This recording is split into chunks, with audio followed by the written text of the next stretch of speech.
one of my favorite topic, the mummy. So friends, welcome to One Zone. आज हम लोग बात करने जा रहे हैं शॉकिंग, कुछ शॉकिंग यानी कि कैसे बनाए जाते हैं मिस्र में मौत के बाद मम्मी। तो चलिए इसके बारे में बात करते हैं। मिस्र में शवों को सुरक्षित रखने के लिए केमिकल्स का इस्तेमाल किया जाता था। प्राचीन मिस्र में शवों के मम्मीकरण का चलन आम था। मम्मी बनाने के लिए शव पर नाइट्रॉन नाम का नमक मिलाया जाता था और उसके बाद में बॉडी को सुखाया जाता था। फिर उसकी अंतड़ी निकाली जाती थी, मतलब कि जो इंटरनल ऑर्गन्स होते हैं, फेफड़े, लीवर, आंत और दिमाग, इन्हें अलग कर लिया जाता था। बस दिल को छोड़ देते थे। प्राचीन मिस्र के जो लोग थे उनका ये मानना था कि जो दिल होता है ये आदमी का एक अहम हिस्सा होता है। उन्हें लगता था कि ये मानव का केंद्र है। दिल के अलावा दूसरे अंग निकाल के फेंकते नहीं थे, उन्हें अलग करके सुरक्षित रखा जाता था।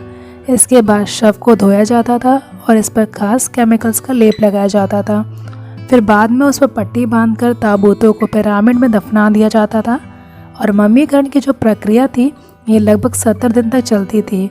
और उनका मानना था मम्मीकरण करने के पीछे कि उन्हें लगता था कि उससे उनके नए जीवन की नई शुरुआत होगी, यानी कि जिन व्यक्ति की मौत हो गई है उनकी जीवन की नई शुरुआत होगी।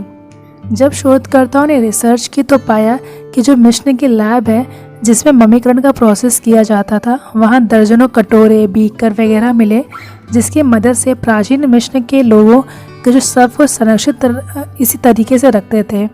वर्ष 2016 में मिस्र की राजधानी काहिरा के सक्कारा नेक्रोपोलिस में 42 फीट गहरे कुएं से चीनी मिट्टी के 31 बर्तन पाए गए थे जिन पर लेबल भी हुआ था, यानी कि उन बर्तनों पे कुछ ऐसे लेबल थे और उन पे ऐसे नाम थे जिन्हें पढ़ के मिस्र के वैज्ञानिकों ने कुछ केमिकल्स के बारे में अनुमान लगाया जो मम्मीकरण में इस्तेमाल होता था।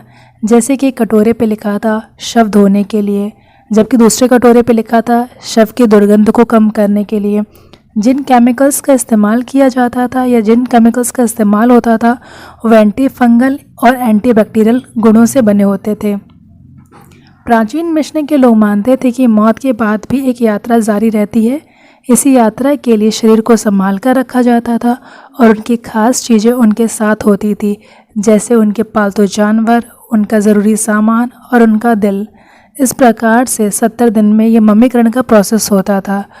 तो फिर अब जब मैंने इस पर स्टडी किया तो जो मेरे माइंड में रहता था कि मम्मी कैसे बनती है या मम्मीकरण कैसे किया जाता है, ये जानकर मैं बहुत शॉक्ड हो गई हूँ। आप में से किन किन को ये इन्फॉर्मेशन पहले से पता थी या किन को इन्फॉर्मेशन ये नई लगी है, आप इस चीज़ की जानकारी मुझे कमेंट्स में दीजिएगा। And again friends, thank you so much for watching this video. Subscribe and like this video and subscribe my channel.